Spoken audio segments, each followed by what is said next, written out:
So, folks, I think it's very important right now with everything going on in the world and so much animosity and so much toxic behavior being thrown in every direction. I really believe that we need to stay focused on the issues at hand and continue to remind people that Donald Trump has not followed through on his promises on the campaign trail. He didn't end the war in Ukraine as president-elect. He was supposed to do that. Then he moved it up to saying he would do it on day one. He would sit down 30 minutes day one. I got this. Didn't happen. He said we would start to see prices come down on day one, and we didn't see that, and we're still not seeing it. Then he got a bad jobs report, has had bad jobs reports for the last couple of months, fired the person that sent him the numbers because he didn't like the numbers, and then when he got the new person in, they sent him bad numbers, so I'm sure he's not happy about that, but he's not fulfilling the promises on the campaign trail, and all the things that MAGA said that they were voting for him for, the cheaper eggs, the lower inflation, the lower grocery bill, those things aren't happening. As a matter of fact, they're going the opposite way. So I'm going to be reading you this article here from MeidasNews.com, and I want to thank y'all so much for your support here on the channel. It's been a pretty rough few days, and I appreciate everyone for sticking with us. We're going to get through these dark times, and we're going to work together to continue to call out the issues at hand and talk about those things and try to be a voice of reason in such a mad and crazy world. Sometimes, folks, a voice of reason can come off sounding like sour grapes in an insane world, but it's not sour grapes. It's just us trying to check all the boxes and remind people, hey, you said you was going to vote for lower inflation. You're not getting it. Just wanted to remind you of that. But again, thank y'all so much for your support here on the channel. And if you like this kind of content, we're trying to get to 1 million subscribers by the end of the year. Hit that button and help us get there, and just know that I truly do appreciate each and every one of you. So this article here was written by the great Aaron Parnas. Inflation ticks higher in August as jobless claims climb.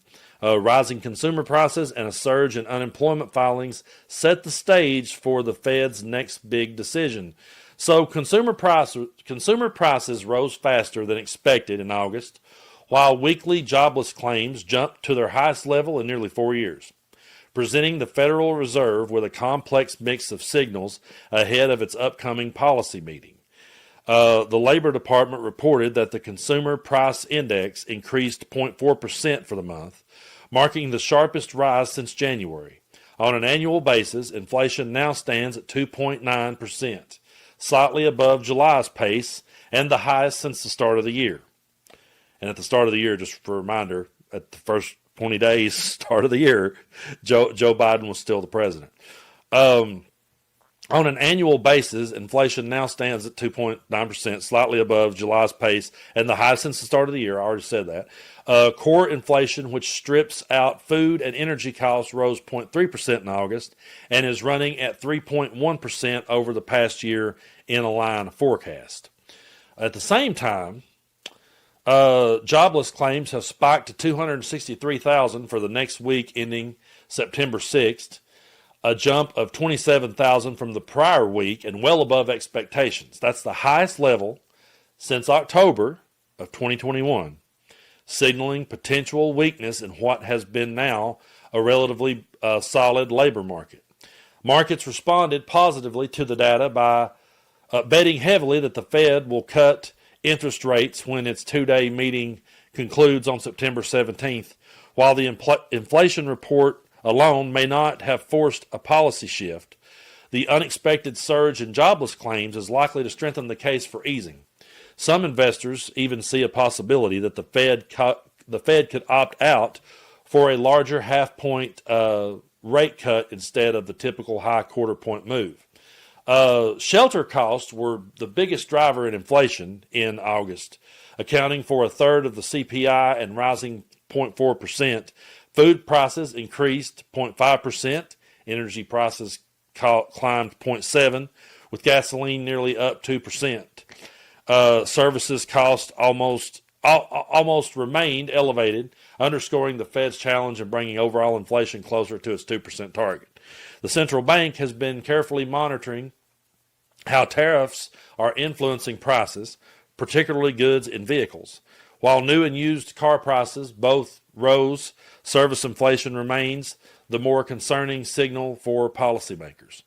With unemployment claims at their highest in nearly 4 years and inflation still above target, Federal Chair Jerome Powell faces a delicate balancing act. Next week's decision is expected to mark the beginning of a series of rate cuts designed to support a slowing economy while keeping inflation in check. And the reason why that I wanted to cover this story and talk more about it is because I think we're going to have to hold each other to a higher standard. And if MAGA wanted to spend every talking point during the Biden administration about how we can't live, we can't make it, we can't pay our bills, inflation is up, jobs are going away, if they wanted to say that while Biden was president, why can't they bring themselves to say this when Trump is president? That's the part that I don't understand. It seems to me like that if you voted for someone because you thought they were going to do something and they didn't do it, you would automatically call that out. And I can go back to when I voted for Obama, and I was thrilled that we elected the first black president, but I was very disappointed when he just pretty much went back and put the Clinton cabinet back in place. That was one of those things that I was like, wait a minute, I was hoping for some change here. And this is looking like more of the same. Now, I still like President Obama. I loved President Obama. I think he was a great president. But there were plenty of times that President Obama let me down.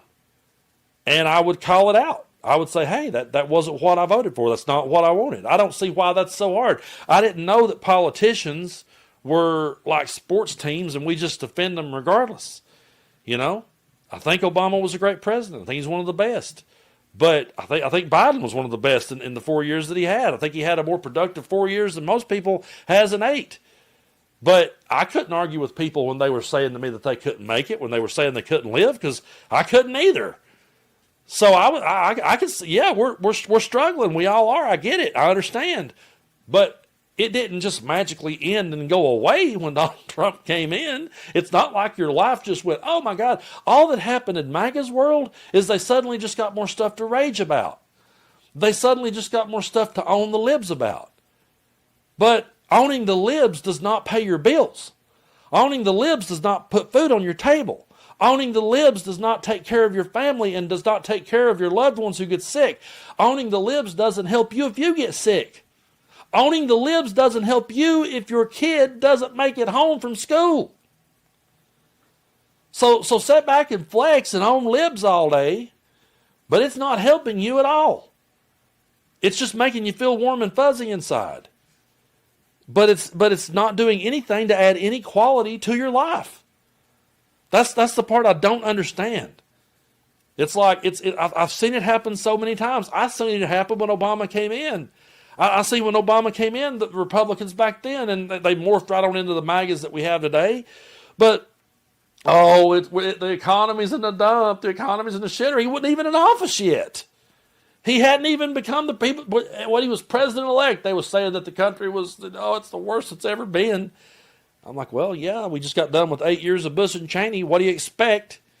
But it's weird to me how that when Obama was president-elect, the world was coming to an end.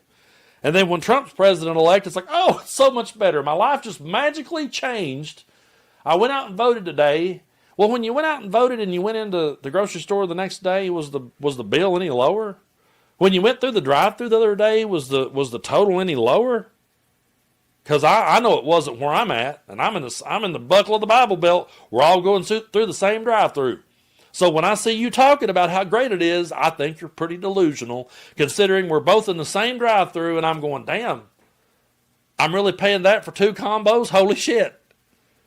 I know you paid the same price. I know you didn't get a discount because of your MAGA hat, or maybe y'all are. Hell, I don't know.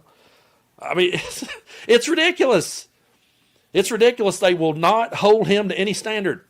He could come out and just take the burger right out of their mouth. I guarantee you, MAGA supporters would be sitting eating a Big Mac like this and go, and he could reach in and grab the Big Mac and throw it. And somehow it would be the radical left's fault. Somehow it would get twisted that we did that. That's the crazy, insane world that we live in. And we're just going to have to keep pointing out to these people. Flex all day, get mad all day, rage all day. Click on what fits your preconceived notions all day. But wake up and realize that your life is not any better just simply because you're owning the libs.